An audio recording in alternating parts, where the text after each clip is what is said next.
皆さんごきげんよう、上川薫です。今回取り上げる話題はウクライナ情勢。主に取り上げる話題は3つ。まず第一に、ウクライナがクリミア大橋に対する攻撃を実施しました。クリミア半島とロシア本国をつないでいる大動脈クリミア大橋。この橋に対する攻撃は大きな意味を持ちます。どのような攻撃が行われたか解説を行っていきましょう。一方で、ウクライナ、ロシアとの間で直接協議が行われています。トルコ・イスタンブールでの協議では、ロシア側からの非常に露骨な野心丸出しの要求が提示されています。最後3つ目は、日本におけるレーザー兵器の開発状況についてです。ウクライナの戦争を見ていれば、そこから学ばなければならないことはたくさんあります。どんどんと状況が変わる中にあって、対応する兵器の技術開発は欠かせないものです。まずは場所の確認。クリミア大橋はクリミア半島とロシア本国をつないでいる橋です。自動車道と鉄道用の橋が2つかかっており、その下を船が通ることもできます。そして今回攻撃が行われたのはクリミア半島側の橋脚部分です。クリミア大橋は交通の要衝であり、ロシア軍もかなり重厚な防御態勢をとっています。橋の周りにロシア軍艦艇がいますし、ウクライナ軍の攻撃に備えて対空ミサイルや対空機関砲といった防空体制もしっかりと整えられている場所です。ただ、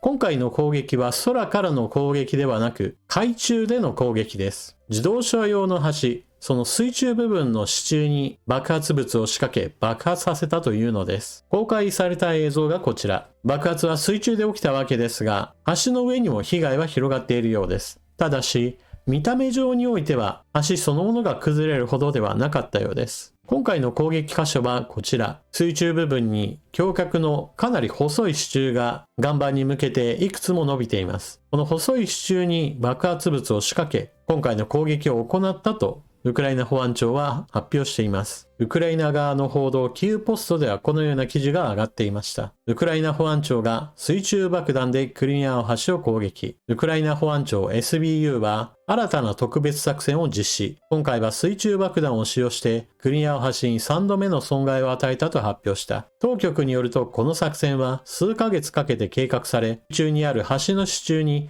秘密裏に爆発物を仕掛ける作業が含まれていた。当局者によると、爆発は火曜日の午前4時44分に発生し、民間人に被害はなかったという。橋の最下部の支柱に TNT 換算で約 1100kg の爆薬が使用された。ウクライナ保安庁は、橋は現在安全に使用できない状態にあると判断したと発表している。ウクライナ保安庁の長官のバシル・マルユク中将が自ら作戦の計画と実行を監督した。我々は2022年と2023年にクリミア大橋を攻撃した。今日我々はこの伝統を継続した。今回は水中だ。この橋はロシアが部隊への物資補給に利用しているため合法的な標的となっている。このような水中攻撃といったものを実現するには水中から何かしら近づかなければなりません。そのために有力視されているのがウクライナ軍が開発している水中ドローンです。潜水艦を作るほどの余裕はありませんから、いわば魚雷を遠隔操作や自律航行できるように開発を行っています。一番大きいものだと12メートル級のものがあるそうです。今回の攻撃にどのような兵器、手段が用いられたかは公表されていません。しかし、現在のウクライナ軍の手段から考えると、こうした橋の水中爆破を実現するためには、映像にあるような水中ドローンを活用するとしかちょっと考えられません。つい先日、ウクライナはコンテナに多くの小型ドローンを搭載してロシア領内に送り込み、ロシアの空軍基地に対する大規模そして同時多発攻撃を実施しました。その時はどのような手法で攻撃を行ったか全て公開しましたが、今回の攻撃に関してはそうしたどのようにやったかについては全く発表していません。ただ紹介したような水中ドローンを用いた方法以外にはちょっと私には想像できません。何しろ橋の周囲にはロシア軍の艦艇もまた地上にはロシア軍の部隊もうろうろしているような状態ですから、ウクライナ軍の工作員が乗用車に乗って爆弾を仕掛けに行くといったわけにはいかないでしょう。それだけにどうやって撮影したのか、どうやって爆発物を仕掛けたのか、今回の攻撃には非常に多くの謎があります。ただし、1回攻撃が可能だったということは2度目、3度目といったものを期待できるわけなので、現状の警備体制では足りませんよ、もっともっと警備コストを上乗せしてくださいと、ウクライナ側からロシア側に対してリクエストが入ったと見て良いでしょう。ちなみにクリミア大橋の重要性なのですが、残念ながら2022年当時から比べるとかなり下がってしまいました。というのも、ロシア軍が本格的に攻め始めたその時においては、クリミア大橋は南部戦線における重要な補給ラインでした。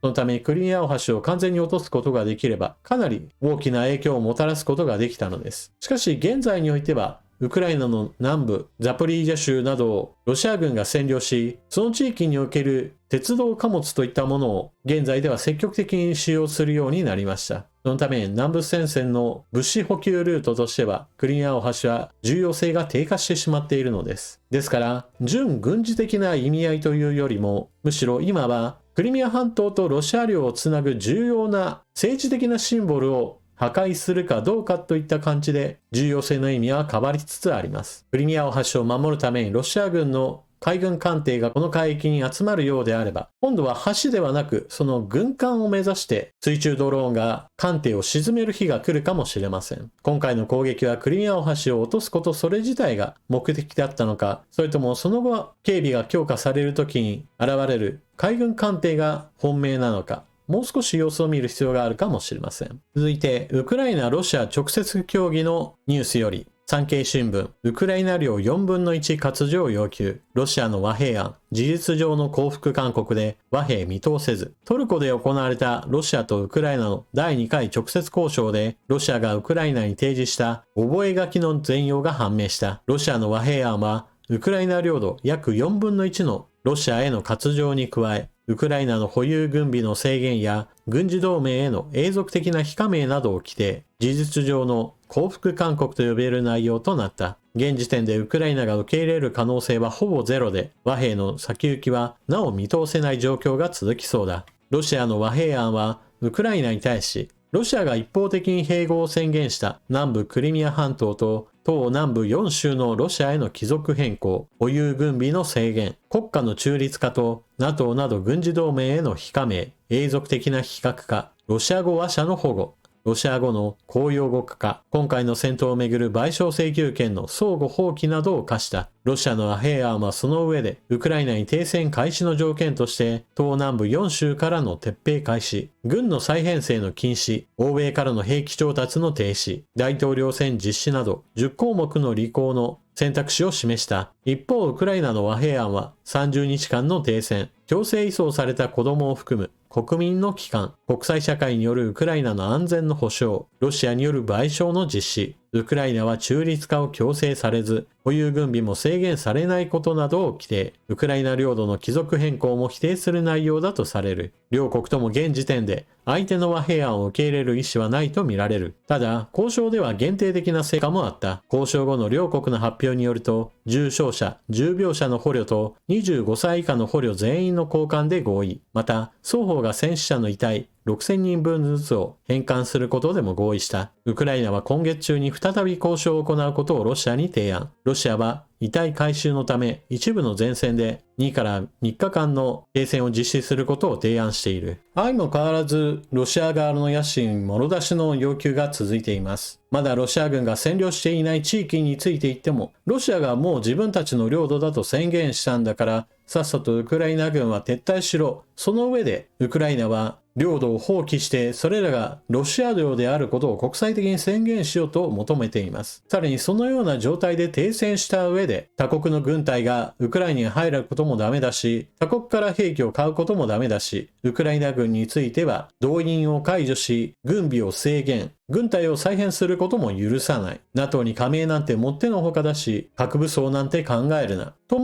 様々な要求を突きつけています。このような状態でロシアが停戦を望んでいるとは、とても言えるものではありません。あくまでもプーチン大統領の求める停戦というのは、ウクライナがロシアの属国になるか、もしくはウクライナが滅亡してロシア領になった時に、初めて平和が訪れるのだという考え方を示しています。このような条件付けなのにもかかわらず、ウクライナの方はロシア側の提案を蹴って戦争を続ける気かと非難する人がいます。侵略者であるロシアがさっさと侵略をやめて帰ってくれればそれで戦争はいきなり終わるわけです。かつてソ連がアフガニスタンに侵攻し、その後ソ連軍が撤兵することによって戦争が終わりました。侵略者が攻撃をし続ける限り、なかなか平和がやってこないというこの状況を、ウクライナには抵抗する権利があり、反撃する権利があるので、非難すべきはロシア側です。このことは基本原則として理解する必要があります。最後に日本におけるレーザー兵器の開発状況について、川崎重工ドローン撃墜の関西型高出力レーザー装置のコンセプトを初公開。川崎重工は千葉幕張メッセで開かれた DSEI Japan 2025で敵のドローンを撃墜する関西型の高出力レーザーシステムのコンセプトを初公開した。海上自衛隊のイージス艦や最上型護衛艦に搭載された 100kW の高出力レーザー装置が高速で飛来するドローンを撃ち落とすイメージ映像が映っている。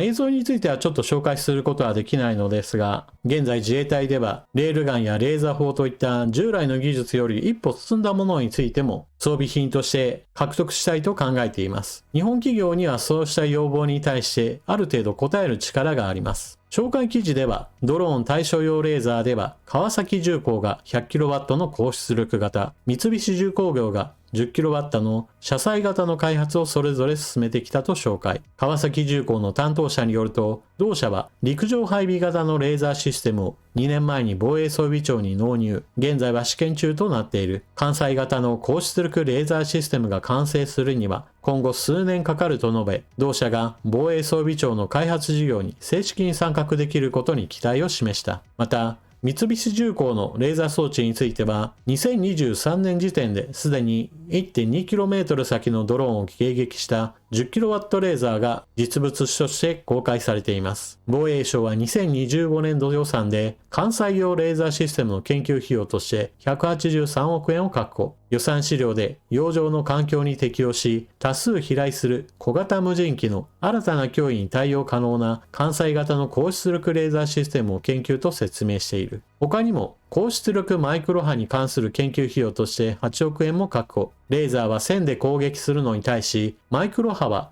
円錐状に広がるので、1回の照射で飽和攻撃を仕掛ける敵のドローンを広範囲に対処できる。その一方で、敵が周波数を変更するなど対抗措置を講じることが予想される。マイクロ波は NEC が関連研究を手掛けてきた。現在のところ高出力レーザーシステムは新造中のイージスシステム搭載艦2隻に2032年以降の装備が予定されている。三菱重工がその1番艦、ジャパンマリンユナイテッドが2番艦を建造中。2027、2028各年度の収益を目指している。退役時期が迫る混合型イージス艦の後継艦にも高出力レーザーシステムは装備されるとみられる。日本に接近する中国軍の無人機の数は急増し、活動範囲も拡大している。日本のドローン対処能力の足元を見て、中国が今後も日本周辺への無人機の飛来をさらに増加させる可能性がある。高出力レーザーシステムの早期配備を含め、日本の対ドローン能力の向上が急がれる。レーザー兵器についての話をすると、何 SF みたいな話をしてるんだみたいな感じで、全く話を聞いてくれない人がいます。しかし、すでにレーザー兵器は実用化段階に入っていて、アメリカやイギリス、イスラエル、中国など様々な国が兵器開発に取り組んでいるところです。もちろん開発途上の段階ですから、まだまだこれさえあればなんとかなるみたいなとんでもない兵器というわけではありません。しかし、開発はずっと続けていくことそれ自体に意味があります。兵器としての信頼性を上げる、攻撃能力を上げる、使用条件について以前よりももっといつでも使えるようにしていく、開発を進めることによって作るために必要な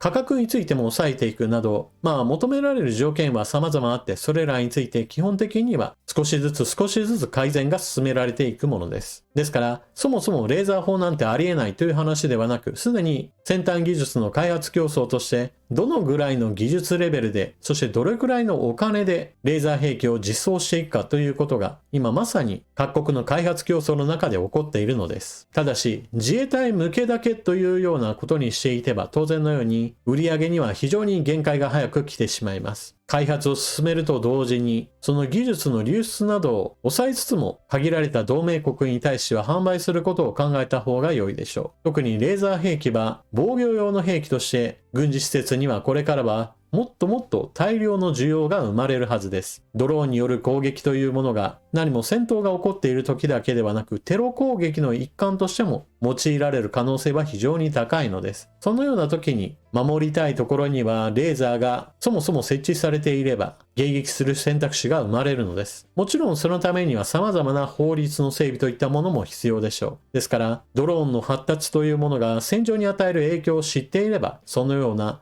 法律の改正に伴ってレーザーの活用といったものも現実問題として議論していかなければならないわけです。ウクライナの戦場で起こっていることから日本にもその影響があることは見逃してはいけません。というわけで今回の動画はここまで。最後までご視聴いただきありがとうございました。チャンネル登録していない方はぜひともこの機会にチャンネル登録よろしくお願いします。そして情報の整理整頓に役立ったなと思われる方はスーパーチャットの利用もぜひともよろしくお願いします。それでは次の動画でまたお目にかかりましょう。またね。